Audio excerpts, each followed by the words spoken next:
Sejarah awal mula Kebumen tidak terlepas dari sejarah Mataram Islam. Mataram membawa pengaruh terhadap terbentuknya Kebumen. Kebumen adalah sebuah kabupaten di Provinsi Jawa Tengah Indonesia, dengan ibu kotanya adalah Kota Kebumen.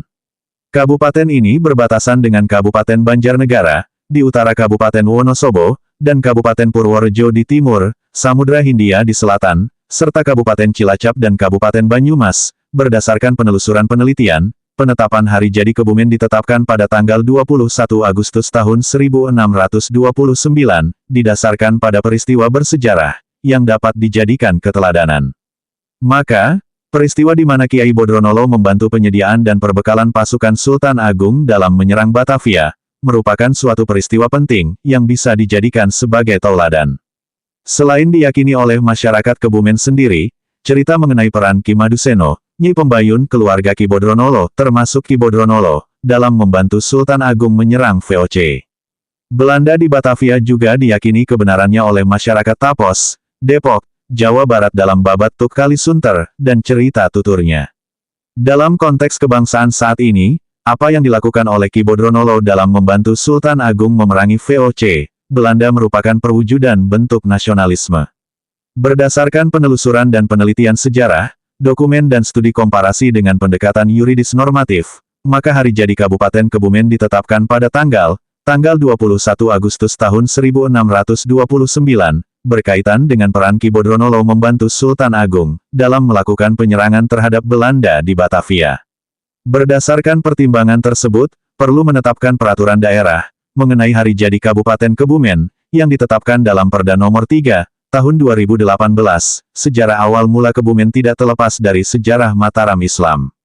Mataram membawa pengaruh terhadap terbentuknya nama Kebumen, konon berasal dari Kabumian, yang berarti sebagai tempat tinggal, Kiai Bumi setelah dijadikan daerah pelarian Pangeran Bumi Dirja, atau Pangeran Mangkubumi dari Matara, pada tanggal 26 Juni tahun 1677, saat berkuasanya Sunan Amangkurat I.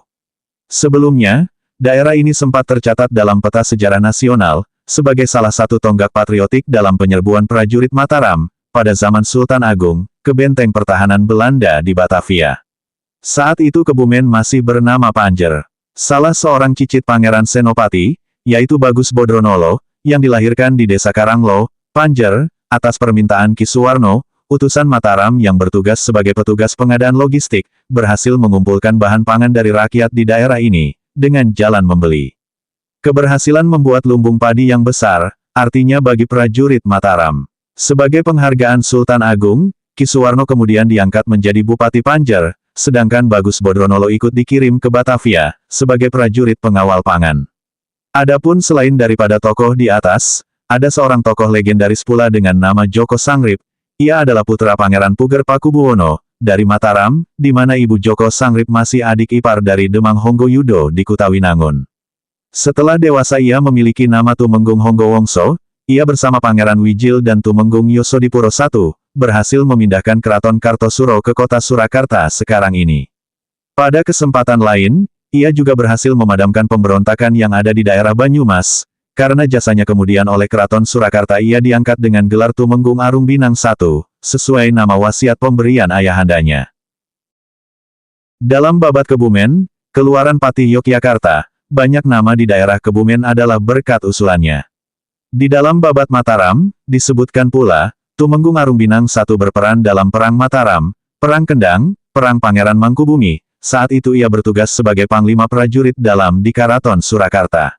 Peran utama Tumenggung Arung Binang I, sesungguhnya adalah sebagai utusan rahasia antara Sinuhun PB2 maupun PB3, dengan Sri Sultan HB1, Pangeran Mangkubumi, dan juga utusan rahasia Sinuhun PB2 maupun PB3, dengan Pangeran Sambernyawa. KGPAA Mangkunegoro I. Posisi yang sangat strategis ini tentu jangan sampai ketahuan pihak Belanda. Hal ini tercatat dalam naskah-naskah yang tersimpan di Reksopustoko Mangkunegaran maupun di Sasono Pustoko Keraton Surakarta, dan juga di Museum Ratya Pustaka Solo. Jabatan tertinggi yang dicapai Tumenggung Arung Binang I saat itu adalah sebagai Senapati atau Panglima Besar Prajurit Keraton Surakarta. Sebenarnya, beliau menjadi kandidat Patih Keraton Surakarta, karena ada yang membocorkan, kiprah beliau sebagai penghubung rahasia, antara Keraton Surakarta dengan Keraton Ngayogyakarta maupun Kadipaten Mangkunegaran, maka pihak Belanda amat sangat berkeberatan.